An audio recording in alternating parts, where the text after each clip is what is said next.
Tamaşavanên hîja parlamenterên AKP'yên tayînkirî li navçeya Gevera Cûlemirgê rastî nerazîbûna gel hatin. Welatiyan nerazîbûn nîşanî parlamenterê AKP yê Kocaeliyê Zeki Aygündan û gotin ku ew nehatiye hilbijartin. Em niha li wê diyaloga balkêş binêrin. Çözüm üretebilir yani. Üretiyor işte. Şimdi temizliyor.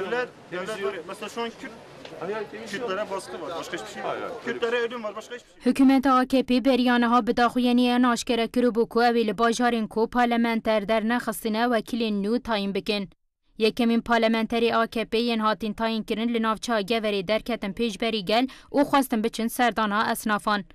Burada devlet yapıyor. Allah Allah. Kim devletin birinin ölmesi. Ya gerçekten yani bu Parlamenterê AKP û koordînatorê bajarên Herêmê Zeki Aygün li Geverê derket serdana gel.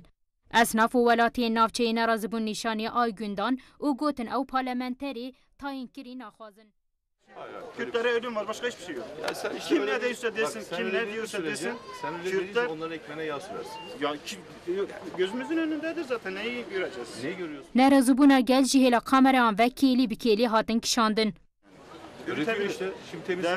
Devlet var. Mesela şu an Kürtlere baskı var. Başka hiçbir şey yok. Kürtlere ölüm var. Başka hiçbir şey yok. Ya sen işte Kim öyle ne diyorsa desin, sen kim öyle ne dediğin diyorsa sürece, desin. sen öyle dediyse onların ekmeğine yağ sürersin. Ya gözümüzün önündedir zaten. Neyi göreceğiz? Neyi görüyorsun gözünde? Her şeyi görüyoruz. Görmediğimiz bir şey yok. Baskı Her şeyi var. görüyoruz. Peki gördüğün Baskı var. Ne Baskı baskı? var, ölüm Baskı var. var. Başka hiçbir Basın şey yok. altında. Baskıyı kim yapıyor? Burada Devlet yapıyor. Allah Allah. Kim yapacak? devletin birinin Devlet ölmesi. Ya, ya gerçekten yani bunu size Yok anlatmak buna için- şahidiz, içindeyiz zaten. Valla bu işin içindeyiz. Yani İçindeyiz siz- zaten. Sayın Cumhurbaşkanı, Siz- Sayın Başbakan siz- içinde değil ama biz siz içindeyiz, görüyoruz. Yüksekova'ya Piştî nerazîbûna parlamenter Aygün û heyeta pîre diçin cihekê din û li vir jî rastî hema nerazîbûnan tên. Diyalog jî wiha derbas dibe.